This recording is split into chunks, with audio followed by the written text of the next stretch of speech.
Hey y'all, welcome back to Room 66, where every week we will be diving deep into the paranormal planes, exploring what truly goes on with the unexplainable. Today's episode is a compilation of true stories about people who have almost been abducted. So sit back, relax, and enjoy your stay in Room 66. I was 20 years old at the time, waiting for my husband, then boyfriend, outside of our storefront, listening to my iPod. He was a little late from his 9-to-5 job, and it was drizzling, so I stood under the awning against the glass window. The street's okay, just off the main road, so a decent number of cars passed by. A Jeep passed by me, and then it reversed and parked a few cars down. A guy, Caucasian but darker skin, so I'd say either Italian or Latino mixed descent. Early 40s, slightly overweight, plain and forgettable. Gets out and comes up to me and asks me for directions. I tell him I'm not familiar with the area, and he asks if I wanted to sit in his car to wait out the rain. No thanks, I politely declined. But this has my guard up. He starts chatting me up, telling me about his ex, possibly victim, who was also Chinese. How old are you? And then acting sad and saying things like, I'm too old, I guess, to gauge whether or not I was the type to comfort him and lower my guard because I feel bad about rejecting him. All textbook predator stuff. I had told him at this point that I was waiting for my boyfriend, but every so often he thought I was softening. He'd ask me to sit in the car with him, or saying he'll take me to a bar to get something to drink, seeing if I'd be tempted to drink underage, I guess, while I wait, etc. And I notice him physically trying to edge me towards his car, by encroaching on my personal space. It doesn't bother me, so I move, but I do recognize it as a way to herd me to where he wants me to go. Running was not an option because I didn't wish to turn my back to him. I maintain my back to the glass, and I text my boyfriend that some dude is trying to get me into his car, and where the heck was he? Not 5 seconds after I texted him, I hear a car screeching around the corner, and it's my boyfriend's van. He parks his car in the middle of the street, jumps out, and starts running at us, and the guy runs to his Jeep and bolts. A few weeks later, we were inside our shop, and some guy is outside looking in.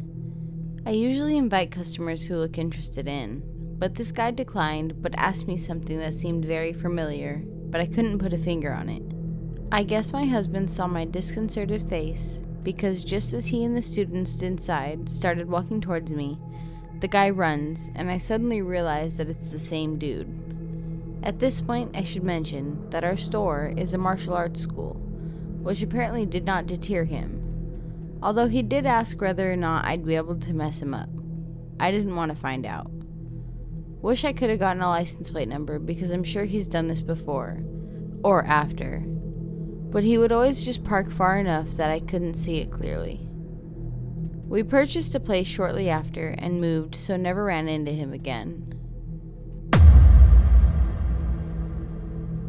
When I was 14, I was walking around the mall where my parents worked before it opened, and I was headed to my favorite store so I could be there as soon as they raised the gate.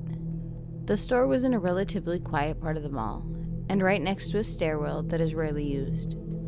But I always went that way because it was the shortest path between my parents' store and this one. On my way down the stairs, I saw a guy standing in the corner on the bottom level next to the employees-only corridor that leads to the rear entrances to stores and eventually outside. I paid him no mind, but as soon as I got to the bottom of the stairs, he was suddenly right next to me. He touched my arm and said, I don't mean to seem weird, but you're absolutely gorgeous. I said a polite thank you and started to walk away. I guess he wasn't finished with the conversation because then he grabbed my arm and stopped me in my tracks and asked my age. I was really uncomfortable but decided to be polite in hopes he'd go away eventually. I told him I was 14, and he said, no way, I would have guessed 18. I had a sense of relief when he said that, because I naively thought that he would become disinterested now that he knew my real age. Wrong again. He proceeds to tell me that he has a small kiosk that sells purses and asks if I want to follow him back to the corridor to see his backstock. I said no thank you, I'm just headed to browse some clothes. As I turned to go, he grabbed my arm again, this time violently, and began dragging me towards the mall corridor. I screamed, but since this was a sparsely populated corner of the mall, it took people a few seconds to realize where the scream was coming from and what was happening. He put his hand over my mouth to shush me, and I instinctively dropped to the floor and became dead weight. This got his hand off my mouth long enough for me to scream bloody murder for a couple of mall employees to run out and see him dragging me. When he saw them, he let go and ran off into the corridor. The police came, statements were taken, security footage combed, etc. They never found him. He wasn't an employee, he didn't own a kiosk, and had been seen on security footage for a month or so prior, presumably casing the mall. I was very lucky to get away. To this day, I deal with PTSD and I can't walk anywhere alone, not even to my car in my driveway. That was 15 years ago and it messed me up big time. I was walking down the street with my mom when I was 5. She was carrying my sister, so she wasn't holding my hand. A man approached coming from the other direction, and as he got close, he bent down, grabbed me under the arms, and tried to take off. My mom is a superhero, though, and felt something was off when the guy approached. So by the time he got there, she had switched my sister to a different arm and grabbed my arm with her free hand, and ripped me back from this man. There was a grocery store close by, so she ran in there and called the cops. I don't think that they found the guy, but apparently they did say that that kind of thing was common in the area. I think it was Abbotsford or Surrey in BC, but we moved a lot, so I don't know if I have that right. Nothing even happened, and it still messed me up. Men were very scary to me for over a decade after this. I couldn't bring myself to trust them. They looked like predators to me, not people. I'm really glad I got over that bit. The part that still bugs me is a mild form of survivor's guilt, related to the awareness that not everyone gets away. It's especially terrifying that people will try to steal children from their parents in broad daylight. I was 7. I was at a state park camping. There was a small playground in the park, so I went by myself to play. The state park wasn't that big, and I was the only a few sites down from my camp. A guy came up to me, had to be in his 30s, and sat next to me on the swing. He started asking me a bunch of questions, like where I was from, who I was with, did I come to the park with anyone. I was answering and didn't feel threatened at all. He asked me if I wanted to come back to his campsite with him and have dinner, and I said yes. He ended up grabbing my hand and we started walking off the playground together. My stepdad came running up and told him to F off, grabbed me, and asked me if I was okay. I went back to our campsite and never saw that guy again. Looking back on it, I didn't realize the gravity of the situation. I had no idea what I was walking into. I knew not to talk to strangers, but there was nothing threatening about this guy. Because I was so young, this is an account from my mother and my auntie. When I was 3 years old, my mother and my auntie took me to Hong Kong for traveling and to see family, my great-grandmother and the like. Anyway, they were walking around the airport to leave, doing the usual window shopping and whatnot to pass time before boarding. My mother did note that she saw 2 guys pointing fingers at me and talking. She's Cantonese, so she could understand what they were saying. Essentially, they couldn't stop going on about how cute and good-looking I was for a young boy child. Weird. Anyway, this is important for what happens next. Hong Kong Airport is busy, and while trying to walk through the crowds, my mom loses me. Poof. Like that, I'm gone. One could argue that it may be irresponsible to let go of a 3-year-old, but in my mom's defense, she's a small lady being pushed around in a sea of people. It's easy to temporarily let go of even the smaller person traveling. Naturally, my mom is freaking out because here is her firstborn child now gone in a massive sea of people. I couldn't properly speak or even comprehend what was happening to me, So essentially, I was gone. To this day, my mom says that she's never been so distraught, so scared and worried about anything. After about 15 minutes of searching and attempting to contact the police, she said by pure dumb luck, my auntie thought she spotted me sitting in a McDonald's window seat with, you guessed it, the two men who were talking about how cute I was. Obviously, my mom was fuming at these guys, going off at them like crazy. It turns out the guys just came up to me and asked, "Do you like McDonald's?" I said, "Heck yeah, dude," and just happily went with them to the nearest McDonald's. They got me a Happy Meal and everything, and just let me eat. They were supposedly really oblivious as to the issue with taking some random child to literally eat McDonald's. I wonder if they actually had ulterior motives and played it off when they were caught, or if they were genuinely just giving me McDonald's and somehow returning me to my family through some strange way. Regardless, I think my life would be very different had they not stumbled across me in that McDonald's.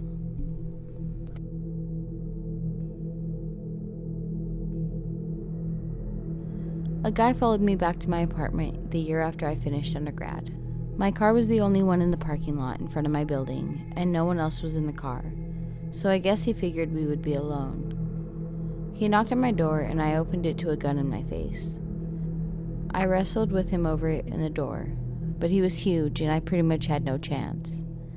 I only remember scraps of the following 3 hours, and all of it is terrifying. Eventually, he decided he wanted money, and forced me into my car, and we drove to various ATMs nearby. I kept dropping various personal effects at each stop, like my work badge, my security card, license, and credit cards. Finally, we wound up at one busy parking lot that you had to walk into a well-lit glass booth to use. He wouldn't come in with me, and when I got in there, I told him from the doorway that I wouldn't be leaving the building. I watched him struggle to weigh his options and then take off. I was in denial about it for years because I wanted to believe I was stronger than this, but I haven't been the same person since that night. He gets out of prison this summer, and I worry about fear destroying the slowly won progress I've made in the years since. She had been vacationing in Mexico when she was abducted trying to come back to the States at the border of San Diego and TJ. Long story short, a man forced my mom to a house where a lot of other women were being forced into sex trafficking. He dropped her off and left.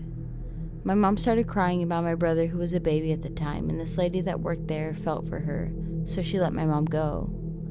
My mom hurried back to the border where the man had followed her to take her back. She went up to a couple and informed them of what the man was up to, and they called the police and waited with her until my dad drove down from LA and safely crossed back to home. My dad was pissed and hated himself for what had happened because he wasn't there.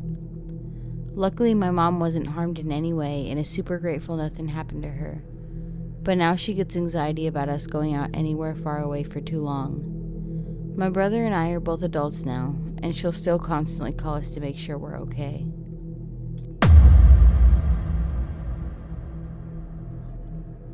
I was about 12 or 13 years old. One time I was walking to my psychiatrist for my weekly appointment. It's about a half an hour walk and after dark. I enjoyed walking, especially after dark when things were quiet, peaceful, and slow, and no one else around. No, I didn't live in a dangerous neighborhood, nor did my walk take me through any dangerous neighborhoods. As I'm about halfway to my destination, a car, a Cadillac, comes driving down the street. Some people, both male and female in the car, are sticking themselves halfway out the windows and are taunting me and jeering me as they drive by. A bunch of people in their late teens or early 20s. I ignore them and keep walking. About a minute or two later, the same car comes driving down the street again, and those people are jeering me and taunting me again. I don't know who they are. Maybe they live in the neighborhood. I still ignore them and keep walking. Another minute or so goes by and they come driving down the street again, taunting and jeering me. Now I'm worried. They're circling the block over and over, deliberately focusing on me. As soon as they reach the corner and make their turn and they're out of sight, I duck behind some bushes in somebody's front yard and wait. The car comes again down the street, This time, not seeing me walking down the street, they're not jeering. They pass right by me in my hiding place and turn the corner. I think they think I finally reached my destination, one of the houses on the block, and went inside, and as a result, drove away. I thought wrong. Stupidly, I leave my hiding place and go back to walking on my way to my psychiatrist.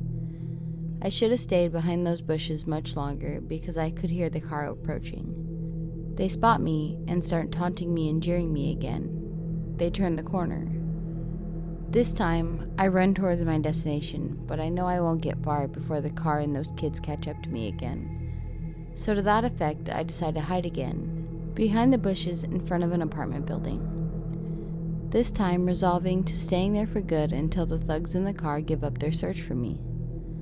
I'm hiding there behind the bushes not for long, maybe about 30 seconds or so, when the guy whose apartment it is pops out from his apartment asking what I'm doing hiding in his bushes.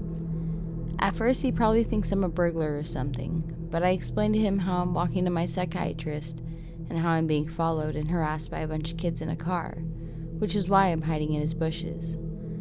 The guy can instantly tell from the tone of my voice and my facial expression that I'm telling the truth. He can see how scared I am. Just then, the car comes down the street and pulls right up to the curb directly in front of us. They look at me and the guy I'm with. Not a mean-looking guy in his late 30s, early 40s, but tough and serious-looking enough. He's not wearing a shirt, but he's wearing a sleeveless undershirt which reveals the guy's upper body is very well-toned, slightly muscular, and no fat. I'm looking at the car and I realize that it's missing a few people inside. The car doesn't look so full now. The guy I'm with just gives them a mean stare and he asks me, "Do you know them?" I explain that no, I don't know them at all. I haven't the slightest idea who they are. Just then, as the car is sitting there, about 3 of them approach walking from the other direction. The car was traveling east to west. Those 3 were walking on foot from west to east. So that's why the car seemed not so full. They were looking to escalate the situation. They weren't satisfied with just driving by and taunting me. They changed tactics. A few of them got out of the car up ahead and started walking towards me, while the ones in the car took another turn around the block. Their plan was now to physically trap me in between themselves and the car. Perhaps grab me and drag me into the car with them for whatever reason. But seeing my tough guy guardian angel with me, the kids walking towards the car instead got into the car and took off. The guy offered to stay with me for a little bit longer, or if I wanted to duck into his apartment to stay there until I was sure that it was safe to continue on with my journey. I had a feeling that this was the last I was going to see of those guys in their car, and I didn't want to be late for my appointment. So I thanked the guy for his offer but declined, and decided to head on my way. The guy went back into his apartment and closed the door. I looked at the closed door and hoped that I didn't make a mistake by turning down the guy's offer to better safety, because I was still scared. Thankfully, I was right about not seeing the car again. The rest of the walk, I was unmolested. I reached my psychiatrist's office, and I told my therapist about what happened. He insisted on calling the police, and the police came and took a report from me. That's the last I heard of it. On my way back home, I usually took the same route that I came up the same streets. But this evening, I varied my way home, taking some different side streets to walk on. Never saw those car or the thugs again. I was 18 years old and had pretty much run away from home and was very, very in need of money. I advertised to do some cleaning work on Gumtree, as I had previous experience. I got a phone call from a man who said his business was an industrial estate about 15 minutes from where I lived, and he said he needed a cleaner. He asked me some basic questions about myself, age, and then asked what I looked like, and at this point on, it got weird. He went on to say that his business was a porn company, and that he needed a cleaner to clean up after the scenes. Me being only 18, no wordedly knowledged, I was extremely desperate for money, and said I would do it. He then said that he would need me to be naked, or at least topless, as he claimed all his staff were like that inside of the building. Obviously, I began to get weirded out, but at the same time thought it might be a legit thing. I said I would think about it. Over the next few days, he tried to call me and I picked up. He wanted a photo of me emailed to him. He also asked me about my intimate life with my partner. He wanted full details, but I held back. He asked if I'd rather than cleaning, if I needed money, that I could do porn. He gave me prices and everything. In the background, I could hear a girl moaning. To this day, I don't know if it was playing on his PC or if it was real, but it sure sounded realistic, as if he was there. I declined the porn. He then suggested I could pierce a girl's nipples on camera. I declined. A week passed and I was getting more desperate, so I emailed him to say I'd do the cleaning, by which point he didn't seem as interested.